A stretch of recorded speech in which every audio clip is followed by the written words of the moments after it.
momento. Ahí estamos. Clase número 3, entonces, de esto que es exégesis al Apocalipsis. La verdad es que tenemos que elegir un poquito los temas para poder ir avanzando en el libro.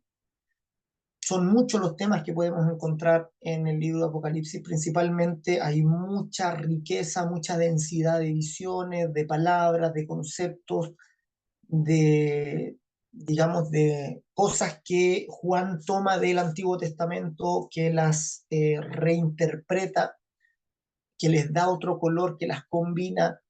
Entonces, hay muchos temas que podemos tocar con respecto al Apocalipsis. Ya la semana pasada estuvimos mirando las 7 cartas, o sea, no la semana pasada, pero la última vez que nos reunimos hace varias semanas atrás, estuvimos viendo las 7 cartas las 7 cartas a las iglesias de Asia Menor, un poquito revisándolas y sacando de ahí dos enseñanzas. Ya podemos sacar enseñanzas de todas las cartas, pero sacamos una de la primera iglesia, que es Éfeso, donde se le habla de ese retornar al primer amor, y sacamos una enseñanza de la última iglesia, la última carta, que es la carta a la Odisea, donde se le reprendía por no ser frío y no ser caliente.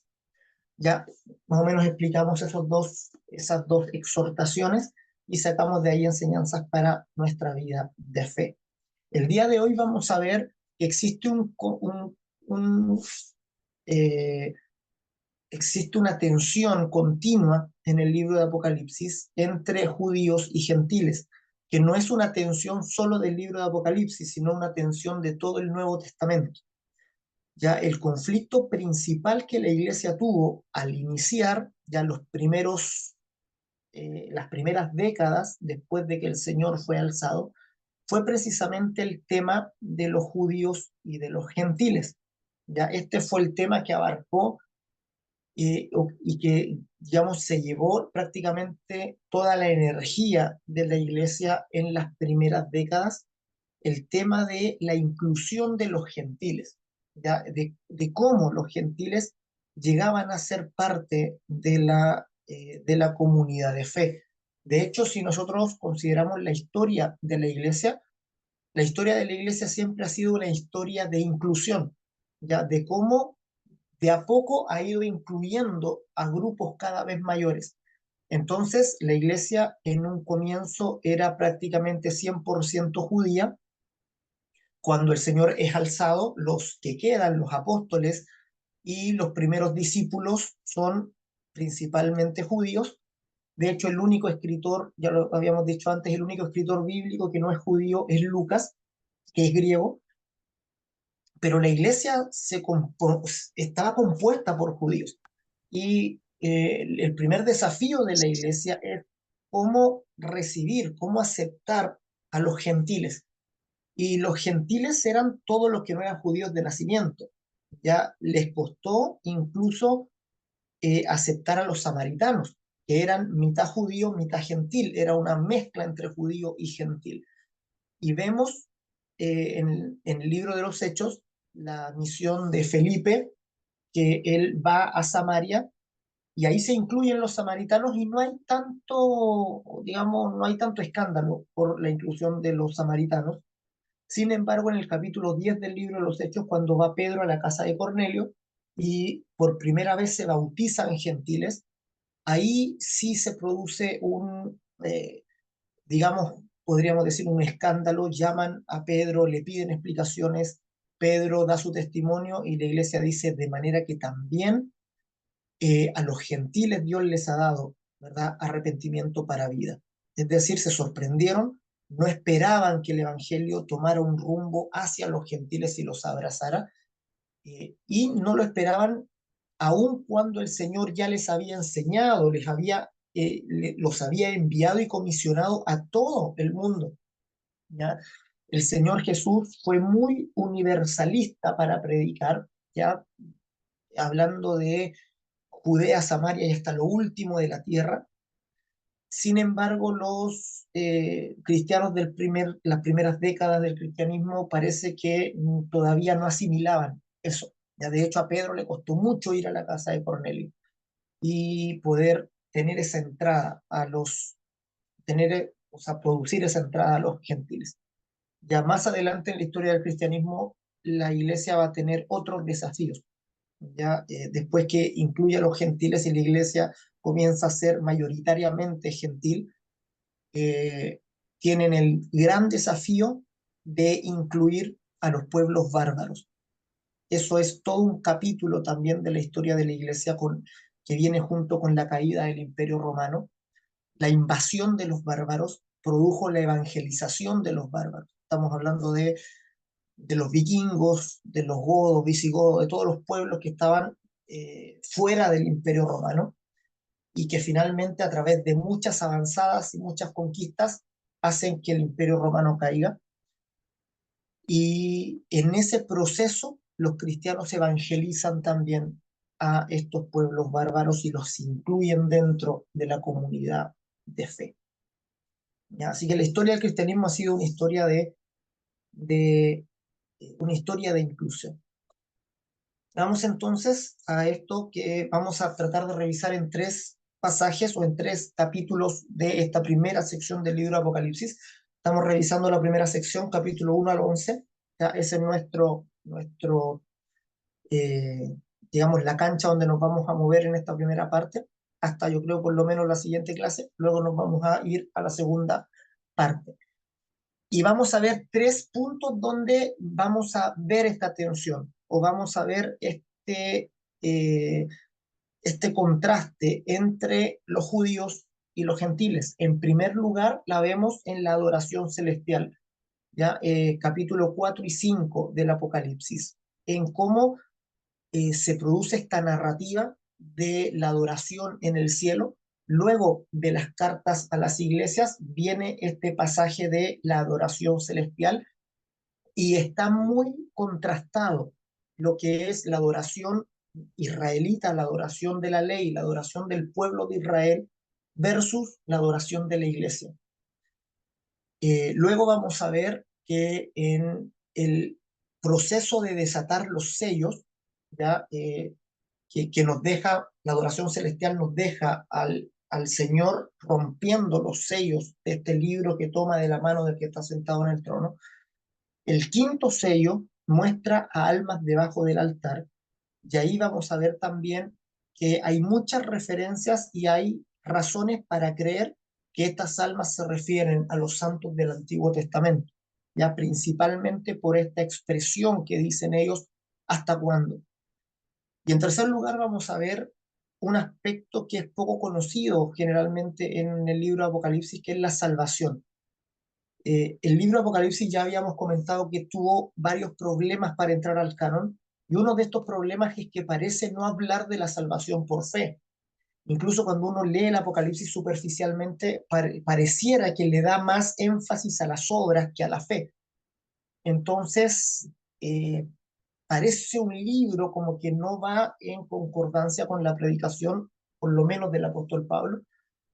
Sin embargo, cuando uno profundiza, ve que la salvación está presente, obviamente está cifrada, está de manera simbólica, está mostrada con ilustraciones a las cuales no estamos muy acostumbrados. En las cartas de Pablo estamos acostumbrados a una sistematización de la salvación, a una explicación de la salvación, eh, digamos ya a tipos de la salvación con respecto al Antiguo Testamento, pero no tanto a que se nos muestre la salvación de una manera tan simbólica como en el Apocalipsis. Ya, sin embargo, aparecen, vamos a revisar el capítulo 7 del libro de Apocalipsis en tercer lugar, donde aparecen dos grupos salvados. ¿Ya? Y estos grupos salvados se producen justo antes de lo que llamamos el juicio al poder temporal. Es decir, yo entiendo que se produce en este orden porque o sea, toda la idea del Apocalipsis es que sus santos son salvados del juicio, son librados del juicio. Y esto sí va en concordancia con la predicación de Pablo, que él cuando se refiere a Cristo, les predica a los tesalonicenses, les dice, ¿verdad? Y esperar de los cielos a su Hijo, el cual nos libra de la ira venidera. ¿Mm? Entonces, todo el libro de Apocalipsis es el testimonio, la esperanza de ser rescatados antes de esta ira venidera que predicaba Pablo o de este juicio final. Vamos a ir entonces a la primera parte. Estos 3 puntos son los que vamos a revisar el día de hoy rápidamente. Para ponernos en contexto, ya volvamos a mirar este que es el esquema propuesto para mirar el libro de Apocalipsis. Estamos en esta primera parte de Apocalipsis 1 al 11. Vimos la semana pasada el mensaje a las iglesias que, digamos, es parte de capítulo 2 y 3. Hoy día vamos a revisar la adoración en el cielo, capítulo 4 y 5, una parte de los sellos, capítulo 6, y todo el capítulo 7. ¿Ya? Entonces, separamos esta primera parte en el mensaje de Cristo resucitado, alabanzas al Cristo resucitado, luego con los primeros 4 sellos, el gobierno del poder temporal, y luego con las trompetas, el juicio al poder temporal, que es un poco equivalente a lo que muestra la segunda parte del libro de Apocalipsis. Aquí le pongo en rojo, ya lo expliqué antes, lo explico de nuevo. Cuando le pongo aquí la venida de Cristo, no está explícitamente en ninguna parte del libro de Apocalipsis la segunda venida de Jesús. Ya no está así como explicitado, pero en el sexto sello es cuando se producen las mismas señales de las cuales Jesús habló en Mateo 24, por las cuales yo entiendo que Juan intencionalmente usa el sexto sello para hablarnos de la venida de Cristo, para hablarnos del retorno de Jesús. ¿Por qué? Porque usa deliberadamente las mismas señales que Jesús habló con respecto a su venida. El sol se oscurecerá, la luna no dará su resplandor y las estrellas caerán del cielo. Ya, esas son las 3 señales cósmicas que dio Jesús para su retorno y son las mismas que ocupa Juan en el sexto sello para hablarnos cifradamente del retorno de Cristo. Entonces, por eso pongo la flechita ahí, ¿verdad? Aunque no esté dicho literalmente que Jesús viene ahí. Eso es parte de la interpretación. Y en esta segunda parte ya les voy a decir por qué pongo ahí la venida de Cristo, ya, y no en otro lugar. ¿Mm? Ya, estamos entonces, ahí están entrando algunos hermanos. Ya, esto es como para darnos contexto, ya de en qué parte estamos revisando. Ya vamos a revisar esta sección el día de hoy un poquito y en esta sección vamos a revisar esta tensión entre judíos y gentiles que se refleja principalmente en todo el libro y en todo el Nuevo Testamento. Ya, si leemos la carta a los Gálatas, por ejemplo, la carta a los Romanos, está llena de este juego entre judíos y gentiles, entre Israel y la Iglesia, entre la salvación del Antiguo y del Nuevo Pacto. El libro de Hebreos, ¿para qué decir? Es todo un contraste entre la ley y la gracia, ¿ya? Entre judíos y gentiles. Esto Pablo lo trata, ¿ya? Como antecedente en la teología de Pablo. Pablo, su visión de fondo es que tanto judíos como gentiles ahora son parte de un nuevo hombre, ¿ya? De una nueva humanidad. Pablo no es de la idea de que los gentiles se tengan que convertir al judaísmo, ni que los judíos tengan que convertirse a los gentiles, sino que hay una nueva humanidad que trasciende toda raza y que tanto judíos como gentiles, renunciando a su ciudadanía de nacimiento, deben hacerse parte de esta nueva humanidad. Y por eso Pablo dice, rompiendo la pared intermedia de separación, ¿verdad? De los dos, dice Pablo, de los dos ha hecho un solo y nuevo hombre. ¿Ya? Ese es el fondo de la teología de Pablo. Aquí no es que nosotros nos convirtamos al judaísmo ni los judíos se conviertan en gentiles, sino que ambos, judíos y gentiles, por el Evangelio tomamos una nueva identidad. desconocida anteriormente, una nueva ciudadanía, la cual es la ciudadanía de Cristo, que está muy por encima de las etnias que conocemos, ya de las etnias humanas o de las divisiones humanas. Ya ha hecho de ambos pueblos un solo y nuevo hombre. Pablo dice, haciendo la paz por medio de la sangre de su cruz. ¿Ya? Es decir, queda atrás esta división, esta separación entre judíos y gentiles. Esto es de fondo. Por eso yo no estoy de acuerdo que los cristianos tomemos o adoptemos costumbres, eh, digamos, culturales israelitas. Ya no deberíamos hacerlo, ya no nos da más espiritualidad, ni nos produce mayor acercamiento a Dios, ni nada. Ya, ni tampoco que los israelitas tengan que renunciar a su cultura para volverse gentiles, sino que dentro de cada cultura el evangelio funciona. Dentro de cada cultura el evangelio se adapta en las cuestiones secundarias para traer salvación a las culturas. El evangelio, al ser del cielo, se adapta a la cultura de la tierra. No es una cultura terrenal a los cuales los pueblos se tengan que adaptar. Entonces, el Evangelio, digamos, es superior a cualquier cultura, trasciende toda cultura. Sin embargo, Pablo deja la puerta abierta y es un poco no claro en decirlo con respecto a la situación futura del pueblo de Israel. Porque esto que dice Pablo de fondo parece como que termina con Israel, como que ya Israel no hay, digamos, sino que ahora es solo creyentes, solo cristianos. ¿Ya? Y nos olvidamos de que en el futuro Israel tenga algo importante que decir en el futuro. Pablo sí lo considera, ya en un texto Pablo dice que tiene que entrar la plenitud de los gentiles y luego todo Israel será salvo. ¿Ya? Pero no da mayores explicaciones de qué significa eso. Entonces, Pablo deja la cuestión media, ¿verdad? Media oscura en ese tema. Para Pablo parece que en su pensamiento sí Israel iba a tener, digamos, iba a volver a tener protagonismo en los últimos tiempos. Por eso él dice que de alguna manera se ha abierto la puerta para que entren los gentiles. Y Pablo dice, cuando entre la plenitud de los gentiles, entonces luego todo Israel será salvo. Y ahí parece como que Pablo vuelve a pensar en un protagonismo judío y eso lo toma el libro de Apocalipsis para hablarnos específicamente de 144.000 judíos salvados, ¿ya? Y con ellos introduce el tema del milenio.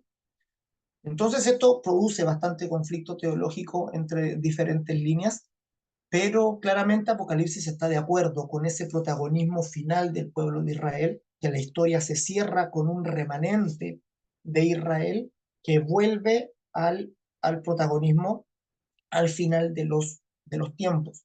Ya, ¿de qué manera? No lo sabemos. Ya, de hecho, vamos a ver que aparece una lista de 12.000 de cada tribu, cuando ya hay tribus perdidas. Ya entonces es súper difícil el día de hoy establecer quién es de qué tribu. Ya, sin embargo, es lo que está escrito y como está escrito debemos recibir la revelación de la escritura. ¿Ya? Así que tanto el apóstol Pablo, aunque no lo explica muy bien, y el libro de Apocalipsis hacen eco eh, en este protagonismo israelita del tiempo final, de estos 144.000 judíos salvados al final de los tiempos. Ya vamos a ir, eso como antecedente solamente de lo que hay de la teología de Pablo, y yo creo que por eso Juan también escribe de esta manera, pensando en lo que Pablo dijo. Pensemos que cuando el Apocalipsis se escribe ya se conocen todas las cartas de Pablo, se conocen los evangelios y todo eso. La adoración celestial. Vamos primero capítulo 4 y 5 y vamos a ver como paso por paso cómo se va dando esto. En primer lugar, el ascenso de Juan. Juan nos va a hablar desde el cielo. Ya Juan no va a estar en la tierra. Juan está en la tierra en esa primera visión, sin embargo aquí sube. Dice, después de esto miré, ya que una puerta abierta en el cielo. Y la primera voz que oí como de trompeta hablando conmigo dijo, sube acá y yo te mostraré las cosas que sucederán después de estas, que al instante yo estaba en el Espíritu, y he aquí un trono establecido en el cielo, y en el trono uno sentado. Entonces Juan sube al cielo y lo primero que ve es un trono, y en el trono uno sentado. Esto es precioso. Juan nos muestra su perspectiva, nos avisa.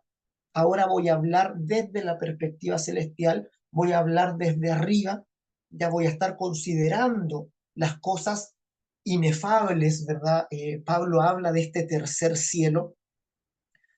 Incluso Pablo hace alguna alusión a un hombre que subió al tercer cielo. Cuando le habla a los corintios, dice, ahora pasaré a las revelaciones, dice Pablo, dice, conozco un hombre que hace 14 años, si en el cuerpo no lo sé, o en el espíritu no lo sé, o fuera del cuerpo no lo sé, que subió al tercer cielo y oyó palabras, dice, inefables, que no le es dado al hombre expresar. No se sabe si Pablo está hablando de su propia experiencia, como que él haya sido arrebatado de alguna manera al cielo y haya escuchado y visto cosas, o si se refiere a la experiencia de Esteban, ya que es muy probable que Pablo, recuerden ustedes, Saulo fue protagonista en la muerte de Esteban. Dice que los que asesinaron a Esteban dejaron las ropas a sus pies y Saulo en ese tiempo, no era Pablo, Saulo en ese tiempo ve a Esteban que fija los ojos al cielo y ve al Señor.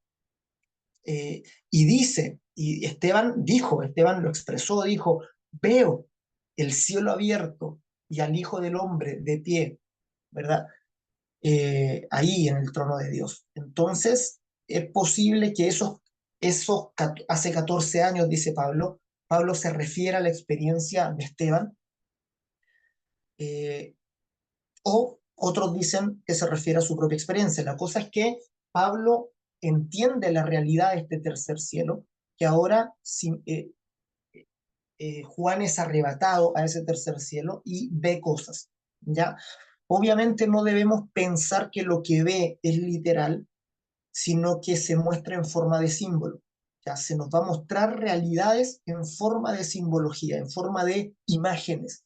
El Señor nos revela a través de imágenes, situaciones reales. Ya es como cuando Jesús nos enseñaba a través de parábolas las verdades del reino. Ya ahora a Juan se le enseña el reino mediante una serie de imágenes que han de ser interpretadas, que necesitan ser interpretadas. Ya uno de los errores comunes que se comete al leer el Apocalipsis es la literalidad, ¿ya? Intentar entenderlo literalmente cuando está claramente en un lenguaje figurado, ya claramente, o sea, no hay lugar a dudas con eso, porque incluso hay señales que se explican, ¿ya? Se nos dicen, ¿verdad? Cuando se dice que en la visión inaugural, por ejemplo, se ve a Cristo con 7 estrellas en su mano derecha. Uno podría pensar, ¿verdad? Una mano con 7 estrellas, pero luego se dice, y esas estrellas son los espíritus de Dios, y esos candeleros son las iglesias, y se nos dice que está cifrado, se nos dice que son símbolos que representan otra cosa. Entonces, hay que tener ojo y cuidado con la literalidad. Ya, el ascenso de Juan. Juan sube, eso es lo primero.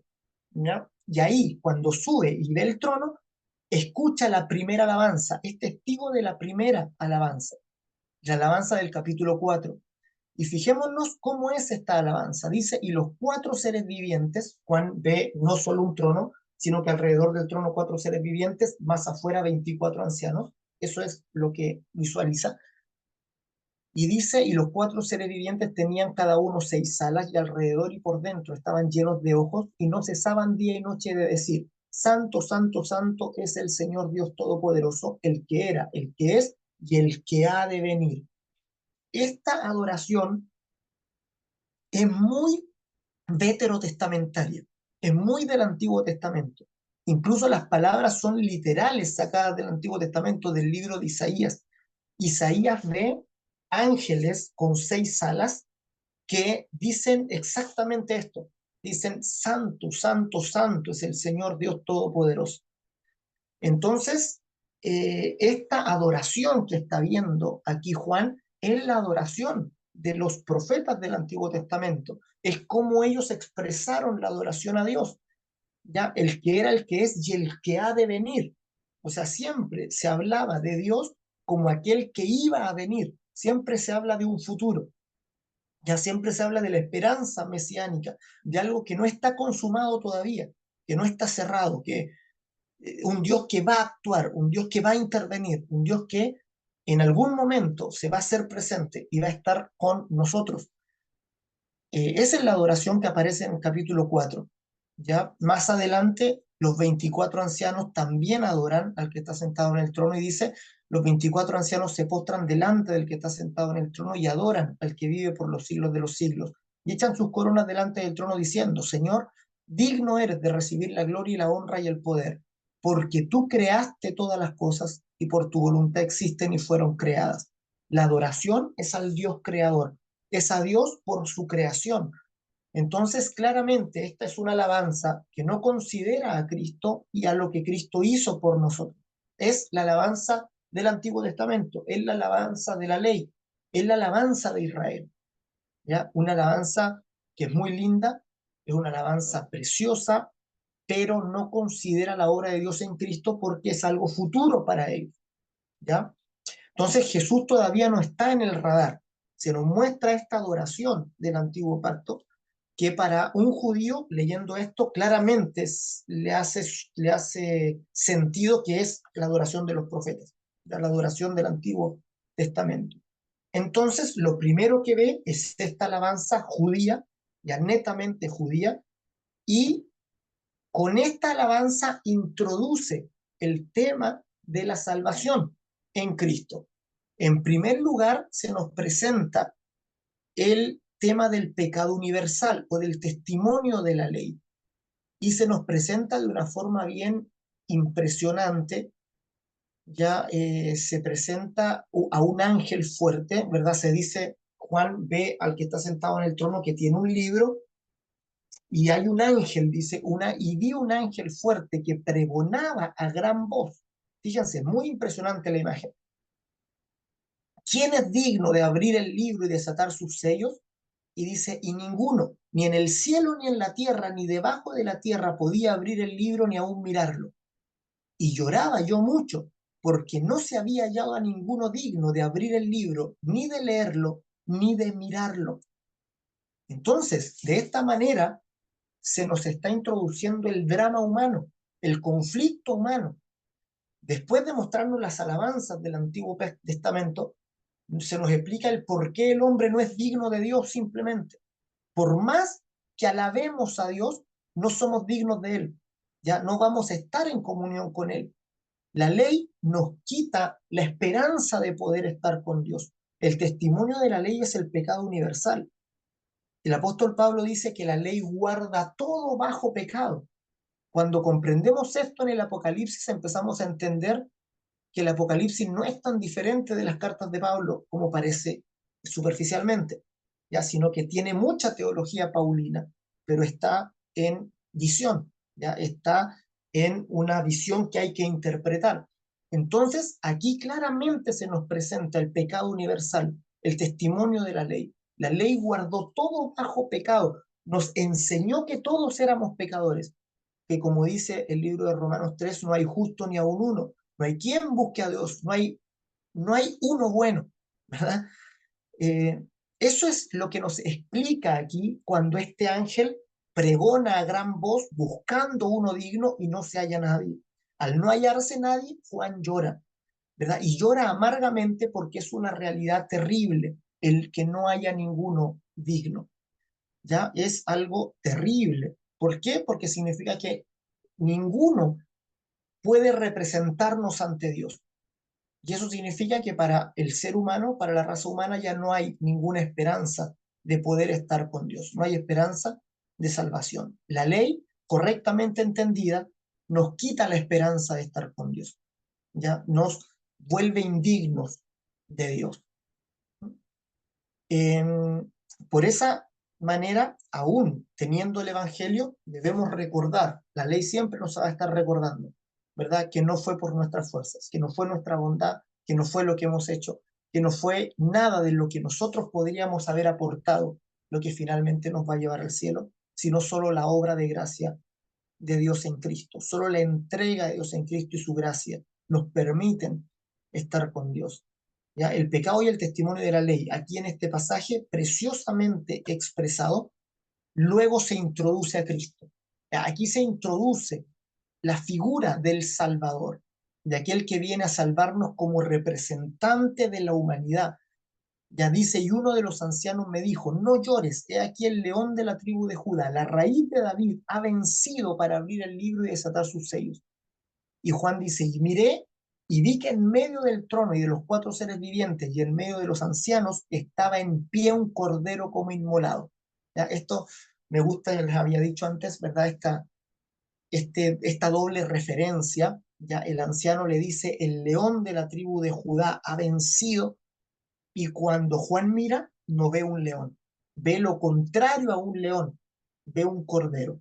¿Ya? El león y el cordero contrastan mucho, porque uno es, digamos, aquel que no tiene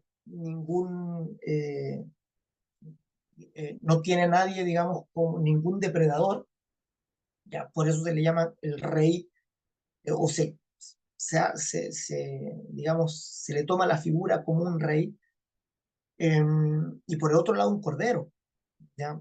El cordero no caza a nadie, el cordero es presa de cualquier depredador. Es el símbolo de la mansedumbre, ¿ya? Entonces tenemos uno que es anunciado como un cordero, pero que Juan lo ve como un cordero, como inmolado, ¿ya? Que tenía 7 cuernos y 7 ojos, los cuales son los 7 espíritus de Dios enviados por toda la tierra. Y vino y tomó el libro de la mano derecha del que estaba sentado en el trono. Y cuando hubo tomado el libro, los 4 seres vivientes y los 24 ancianos se postraron ahora delante del Cordero. Esto es importante. ¿Ya? Aquí tenía que haber resaltado esta parte igual. ¿Ya? Dice, los 24 ancianos se postraron. Antes estaban postrados delante del que estaba sentado en el trono. ¿Ya? Es decir, estaban postrados delante de Dios. Representa el que está sentado en el trono la figura de Dios, ¿ya? Como lo entendían en el Antiguo Testamento los judíos, el Dios único, ¿ya? Un trono, ¿verdad? Sin embargo, ahora viene el Cordero, y el Cordero no es un segundo trono que se añade, ¿ya? Sino que el Cordero toma la autoridad de Dios y todos ahora se postran ante el Cordero. Y dice, se postraron delante del Cordero. Todos tenían arpas y copas de oro llenas de incienso, que son las oraciones de los santos. O sea, ahora están representados también los santos, ¿ya? Y se supone que, ¿quiénes son estos santos? Si recién se nos había dicho que no había nadie digno, pero ahora hay oraciones de santos que alaban a este Cordero. Y la adoración es totalmente distinta a la que se nos muestra a continuación, las alabanzas al Cordero, es muy diferente a esa adoración del capítulo 4. ¿Ya? ¿Por qué? Dice, cantaban un nuevo cántico diciendo, digno eres de tomar el libro y abrir sus sellos. Fíjense, porque tú fuiste inmolado y con tu sangre nos has redimido para Dios de todo linaje y lengua, pueblo y nación, y nos has hecho para nuestro Dios reyes y sacerdotes, y reinaremos sobre la tierra. Es decir, esta adoración ahora es, nos lo alabamos por algo que hizo con nosotros. ¿Ya? La adoración anterior era general, era una adoración porque tú creaste todas las cosas y por tu voluntad existen y fueron creadas. ¿Ya? Una adoración general por la creación, pero ahora es una adoración personal. Tú lo hiciste conmigo, ¿ya? Tú nos has redimido para Dios. Me has constituido rey, sacerdote y reinaré sobre la tierra. Eso es lo que está diciendo. Ahora es una adoración que me incluye porque fui parte de su obra. ¿Ya? Ahora me involucro en lo que él hizo. ¿Ya? Por lo tanto, es una adoración mucho más profunda que esa primera del capítulo 4, mucho más intensa. Hay muchas más palabras involucradas incluso en esta adoración. ¿Ya? Y dice, y miré y oí la voz de muchos ángeles alrededor del trono y de los seres vivientes y de los ancianos, y su número era millones de millones, que decían a gran voz, el cordero que fue inmolado es digno de tomar el poder, la riqueza, la sabiduría, la fortaleza, la honra, la gloria y la alabanza. Ya el domingo cuando hablamos de esto, ¿verdad? Les hice contar incluso estas estas que son 7, ¿verdad? El poder, la riqueza, la sabiduría, la fortaleza, la honra, la gloria y la alabanza. Son 7 palabras en contraste con las 3 que hay en el capítulo 4. Y luego de estos ángeles que aparecen, aparece todo lo creado, que está en el cielo y sobre la tierra y debajo de la tierra y en el mar. Y a todas las cosas que hay en ellos oí decir, al que está sentado en el trono y al Cordero. Ahora la alabanza no es solo al que está sentado en el trono, sino que es en conjunto al que está sentado en el trono y al Cordero, ¿verdad? Así es el Nuevo Testamento. El Nuevo Testamento nunca está el Padre solo, está el Padre y Jesucristo su Hijo, ¿verdad? Juan 17:3, por ejemplo, ¿verdad? Y esta es la vida eterna, que te conozcan a ti, el único Dios verdadero, y a Jesucristo a quien has enviado. Ya nunca es solo al Padre, sino que es al Padre junto con el Señor Jesucristo. Adoramos a Dios, adoramos a nuestro Padre por Jesucristo. Adoramos al Padre en el nombre de Jesucristo, por medio de Jesucristo. Le bendecimos por su obra en Cristo. ¿Ya? Y eso tenemos que tener muy presente. Nunca nosotros adoramos a Dios pasándonos a Cristo, sin tener en consideración a Cristo. Eso tengámoslo muy presente. Nuestra adoración es cristocéntrica. La verdadera adoración siempre tiene a Cristo en el medio, siempre es por causa de Él, por medio de Él. ¿Ya? Él es la razón de nuestra alabanza, la razón de nuestra adoración, es la razón de nuestro vivir. ¿Ya? Cristo tiene que estar en el centro de nuestra gratitud. Ya siempre demos gracias a Dios por Jesucristo, ya por medio de Jesucristo. Aunque le demos gracias por cosas terrenales, eso lo podemos disfrutar gracias a Jesucristo, ¿ya? Eh, sí, Roberto, ¿verdad? Me pregunta por el Espíritu Santo. Básicamente todo el Nuevo Testamento nos muestra al Espíritu Santo ya actuando en la obra de Jesucristo, por la obra de Jesucristo, ¿ya? Y vamos a mirarlo en algunos pasajes aquí bien específicamente, aunque el libro de Apocalipsis en sí no nos muestra, obviamente, lo mismo que no nos muestra la salvación digamos, como explicándola, sí no muestra la obra del Espíritu Santo, digamos, de esa manera tan perceptible, ¿verdad? Como la explica Juan, ¿ya? En los capítulos 14, 15, 16, mostrándolo como una persona en sí, ¿ya? Vamos yo creo, más adelante a tocar ese tema, y vamos a mirar cómo se configura digamos, la Trinidad, podríamos decir, en el libro de Apocalipsis, ¿ya? Pero claramente se muestra al que está sentado en el trono y al Cordero. Son los protagonistas de todo esto. Siempre el Espíritu Santo es un poco más invisible, es de hecho el que viene a dar testimonio de Jesucristo, y Jesucristo da testimonio de Dios. Entonces, el Espíritu Santo siempre es más transparente, ¿ya? En la revelación. Es el testimonio interno que no desea el protagonismo, ¿ya? Por eso siempre es el primer testigo, el que nos dirige a Jesucristo, el que nos habla de Jesucristo, ¿ya? Y por Jesucristo llegamos al Padre. Por eso también las primeras controversias de la iglesia fueron controversias con respecto a la naturaleza del Hijo, no tanto la naturaleza del Espíritu Santo. Ya, por eso mismo, ¿verdad? Porque es un poco más transparente el testimonio del Espíritu Santo en el Nuevo Testamento. ¿Mm? Las alabanzas al Cordero. Ya, tengan presente estas 7 palabritas que aparecen ahí. Eso con respecto al capítulos 4 y 5, ya vemos una adoración judía, típicamente judía, pecado universal, se presenta a Cristo, y luego una adoración cristiana, ya esa adoración cristocéntrica.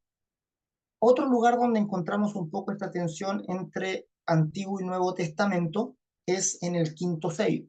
Ya vamos a ir a hablar acerca de los sellos.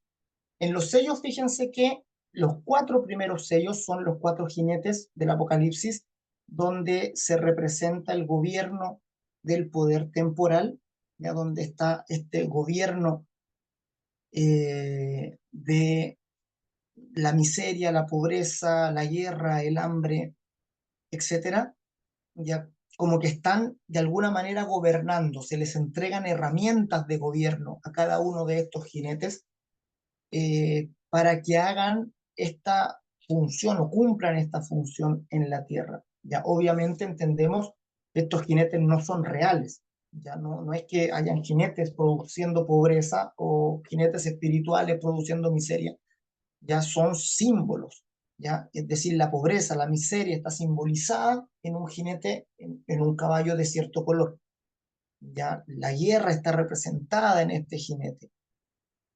Muchas veces nosotros pensamos el Apocalipsis un poco al revés, ¿ya? Pensamos que todas las guerras son producidas por una entidad espiritual que es un jinete en un caballo, ¿ya? De cierto color. Pero no, el Apocalipsis es simbólico. Así que la guerra está representada como un jinete en un caballo. Ya no es al revés. ¿Ya? Muchas veces cuando leemos el Apocalipsis pensamos que lo real es el caballo con el jinete y que eso, el caballo con el jinete, que es real, produce la guerra, ¿ya? Pero el lenguaje es simbólico. Así que la guerra, que es producto obviamente de la maldad del corazón del ser humano, está representada en este caso, en esta visión, por un jinete con un caballo, con un elemento, digamos, en la mano. ¿Ya? Uno lleva un arco, el primer caballo blanco lleva un arco que representa como el engaño y las falsas esperanzas, que trae la pobreza y la miseria, trae una balanza, etcétera. Traen distintos elementos estos cuatro jinetes y representa el gobierno del poder temporal que ha estado presente en todos los años, ya digamos en toda la historia de la humanidad, producto de el pecado en el corazón del hombre. ¿Ya? El hombre es pecador por naturaleza y por tanto reinan, ya reinan continuamente la muerte, reina la guerra, reina la injusticia. En todas las sociedades ha habido personas que se llevan toda la riqueza y pueden ver al otro muriendo de hambre al frente y no les importa. Ya eso es propio de la maldad humana, de la propia naturaleza humana. Y eso se representa, ese gobierno del poder temporal se representa en estos cuatro jinetes. Ahora en el quinto sello, luego de presentarnos una imagen muy desoladora de la raza humana, muy desoladora de la historia del ser humano, en estos cuatro caballos, se nos presenta el quinto sello. Y el quinto sello son almas bajo el altar. Y dice, cuando abrió el quinto sello, vi bajo el altar las almas de los que habían sido muertos por causa de la palabra de Dios y por el testimonio que tenían. Y clamaban a gran voz diciendo, ¿hasta cuándo, Señor santo y verdadero, no juzgas y vengan nuestra sangre en los que moran en la tierra? Y se les dieron vestiduras blancas, y se les dijo que descansaran todavía un poco de tiempo hasta que se completara el número de sus consiervos y sus hermanos, que también habían de ser muertos como ellos. ¿Ya? Se nos dice que son almas de personas que se habían muerto por causa de su fe. Podríamos pensar aquí que se trata de cualquier mártir a lo largo de la historia. Sin embargo, hay dos detalles, ya que a mí me hacen pensar que específicamente este grupo que aparece aquí en el quinto sello se refiere a todos los mártires del Antiguo Testamento.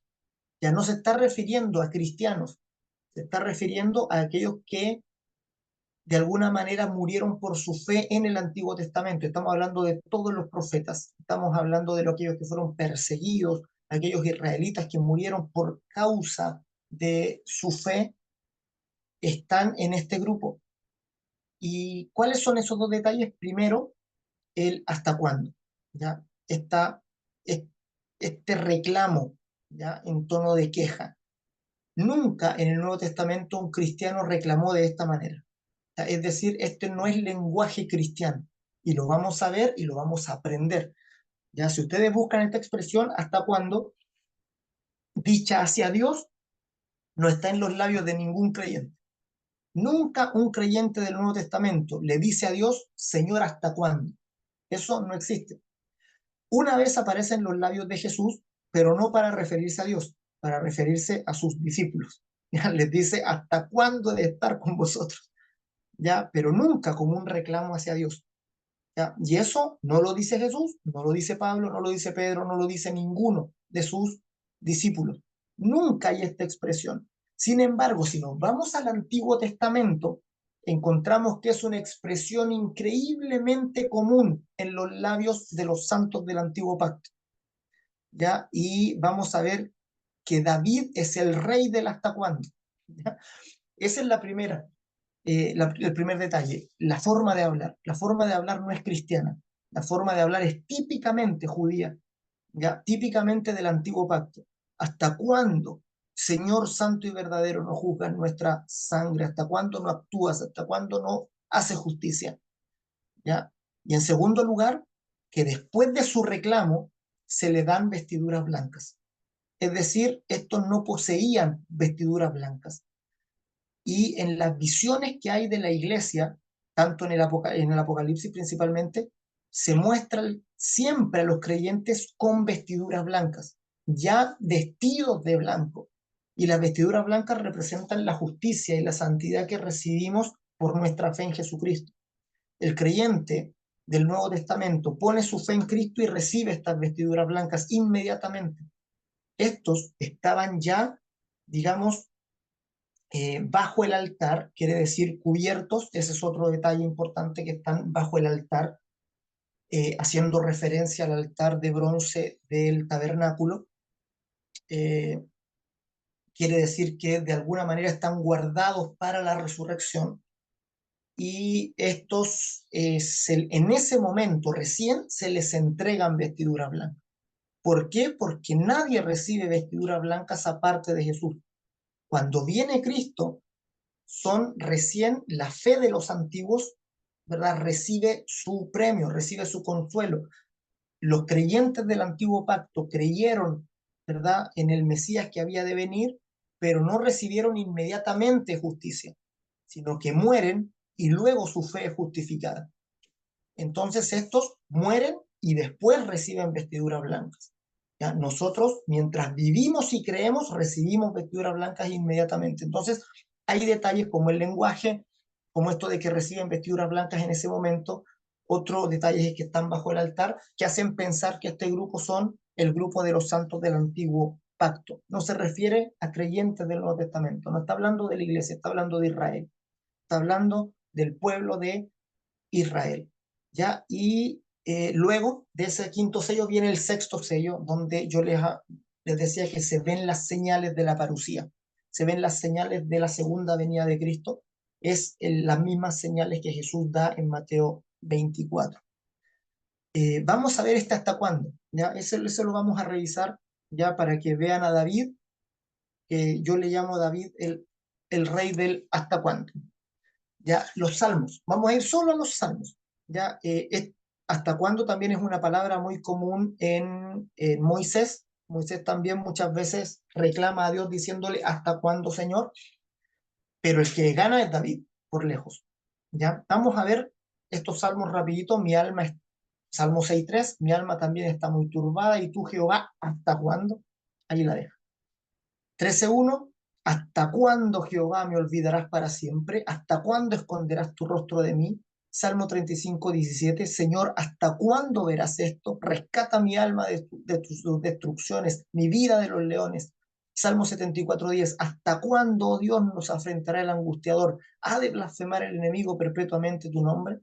Salmo 79.5, ¿hasta cuándo, oh Jehová, estará airado para siempre? ¿Estarás airado para siempre? ¿Arderá como fuego tu celo? Seguimos. Salmo 80, Jehová Dios de los ejércitos, ¿hasta cuándo mostrarás tu indignación contra la oración de tu pueblo? ¿Hasta cuándo juzgaréis injustamente y aceptaréis las personas de los impíos? ¿Hasta cuándo, Jehová, te esconderás para siempre? ¿Arderá tu ira como el fuego? Vuélvete, oh Jehová, ¿hasta cuándo? Y aplácate para con tus siervos. ¿Hasta cuándo los impíos? ¿Hasta cuándo, oh Jehová, se gozarán los impíos?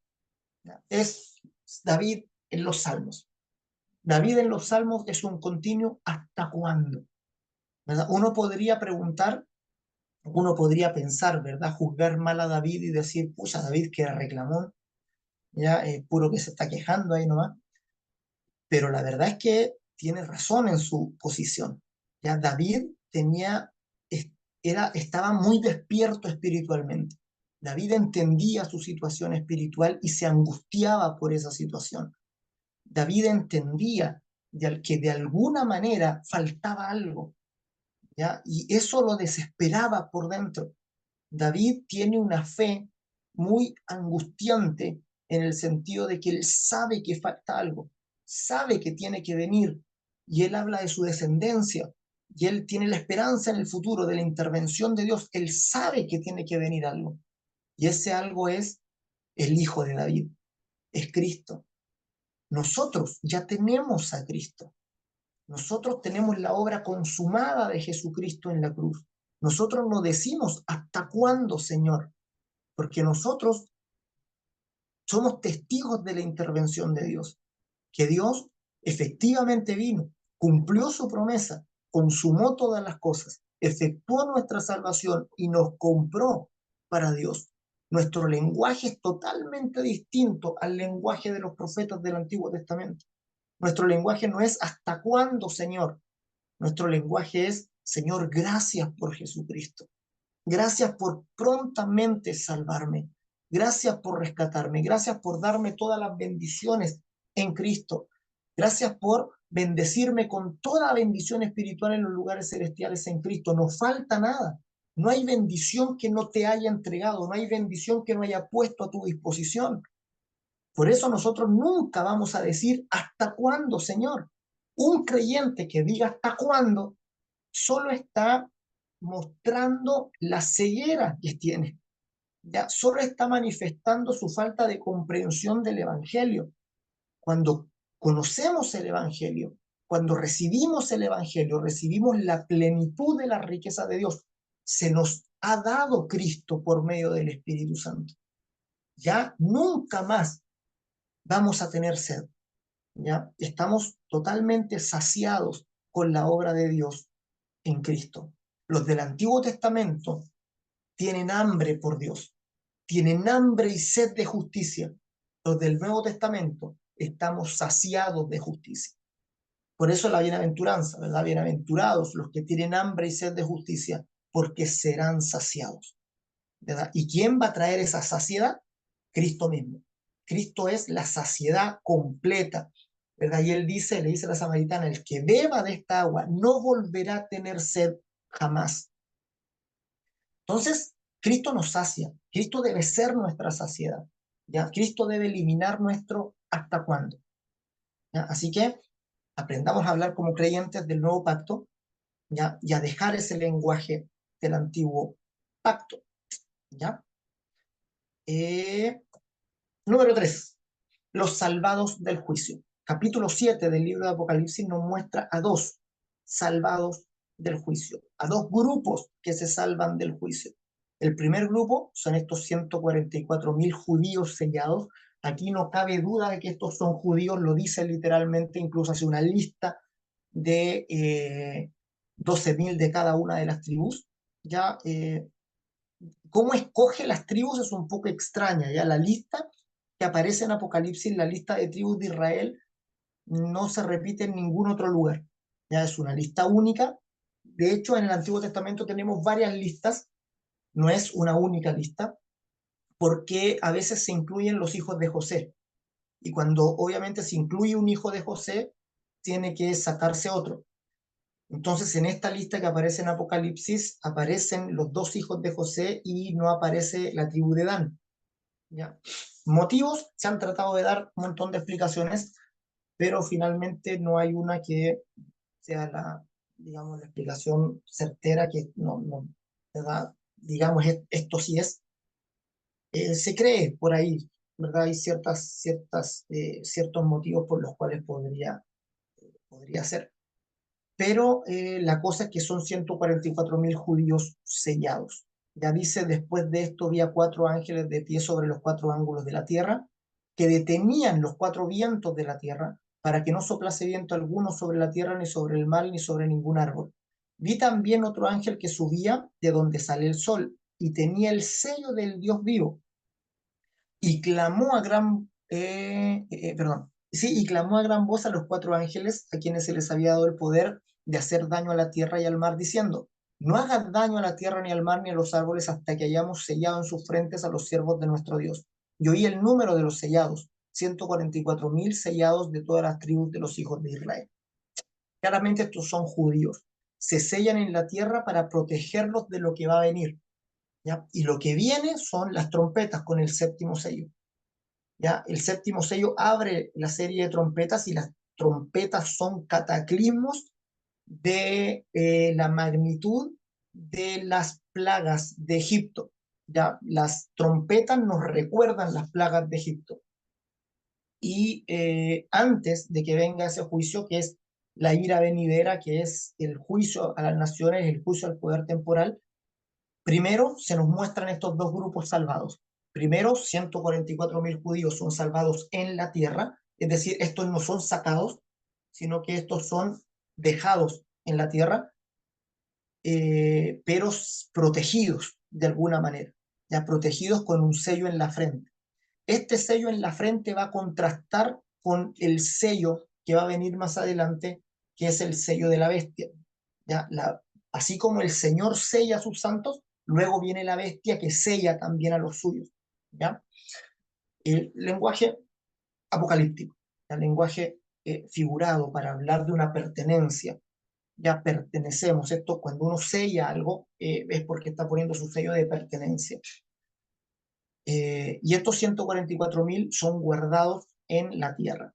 Luego viene el otro grupo, que son la multitud de gentiles, ¿verdad?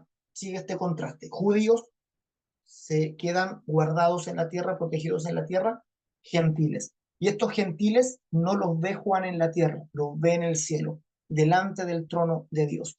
Después de esto miré y aquí una gran multitud, aquí se ve que son gentiles, dice, la cual nadie podía contar, de todas las naciones y tribus y pueblos y lenguas que estaban delante del trono y en la presencia del Cordero, vestidos de ropas blancas. Ya estos ya vienen con ropas blancas, ya no se les da porque reclamaron, sino que ya las tienen, y con palmas en las manos, que significa celebración, ya están en actitud de celebración, y clamaban a gran voz diciendo: la salvación pertenece a nuestro Dios que estaba sentado en el trono y al Cordero.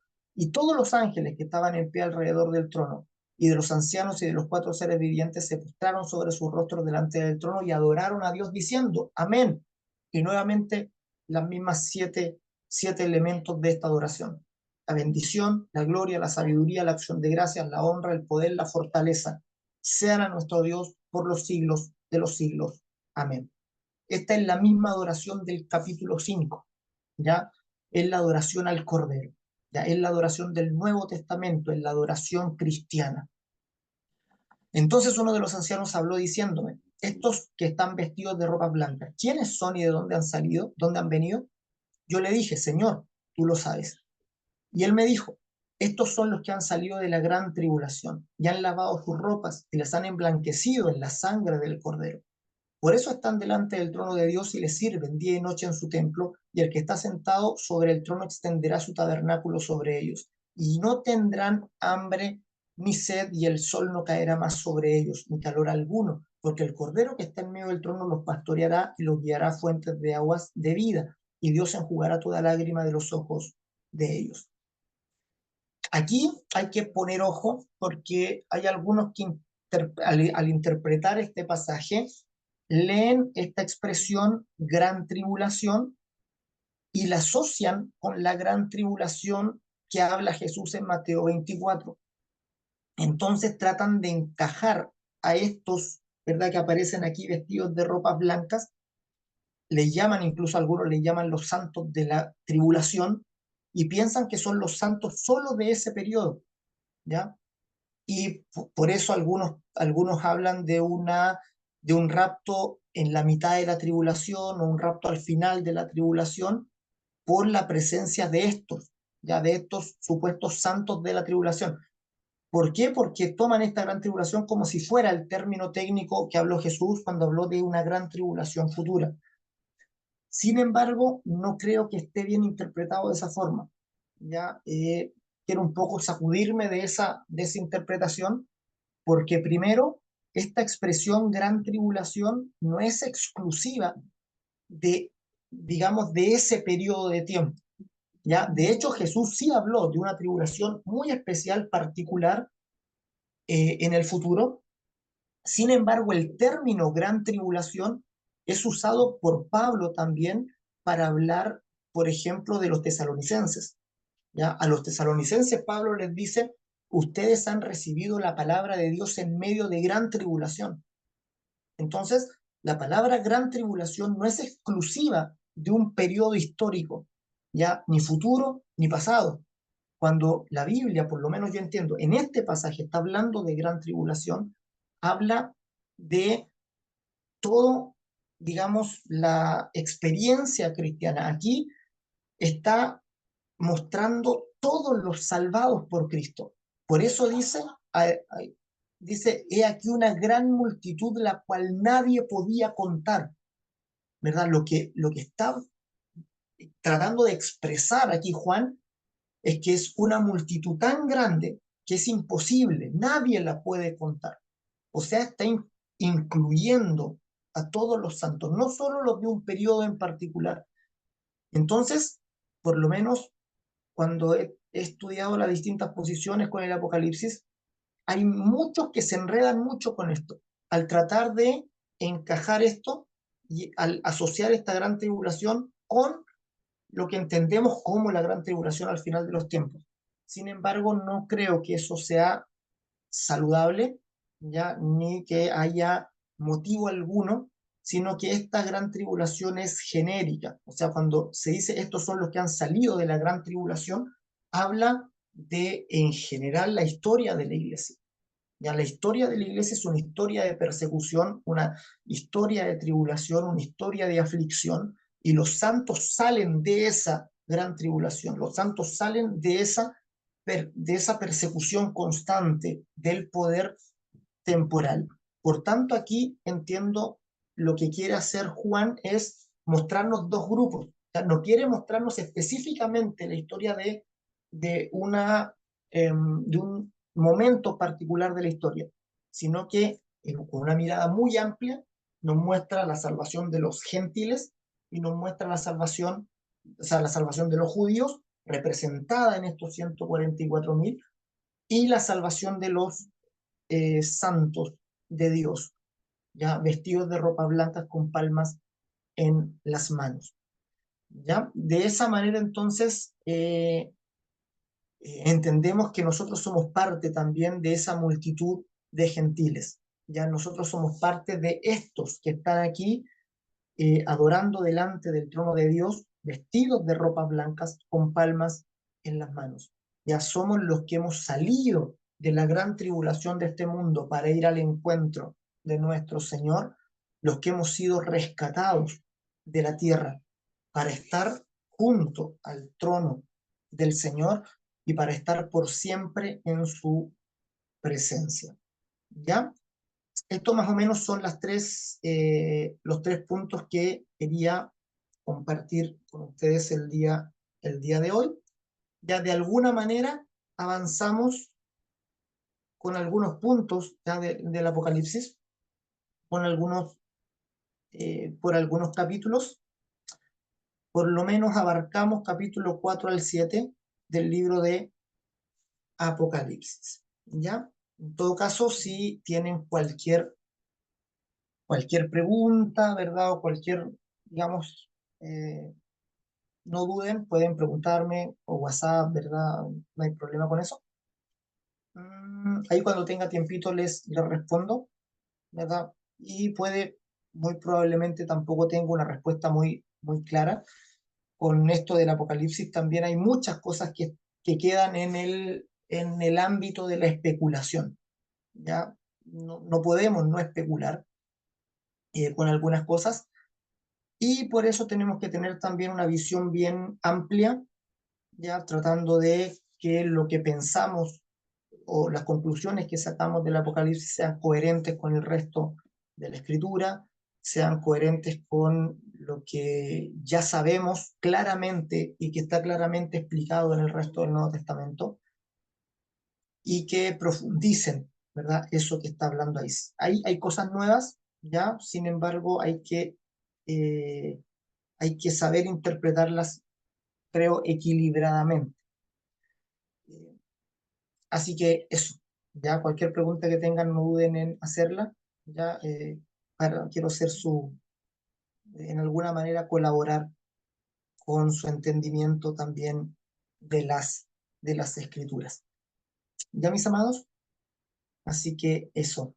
No sé si hay preguntas, consultas, intervenciones, o si no estamos terminando ya, me pasé 17 minutos con respecto a esto. Ya la pregunta ahí de Roberto, voy a echarle una miradita con respecto a eso que me preguntaste ahí. Ya voy a darle una vueltita con respecto a eso. Eso, mis hermanos, entonces, ya voy a parar la grabación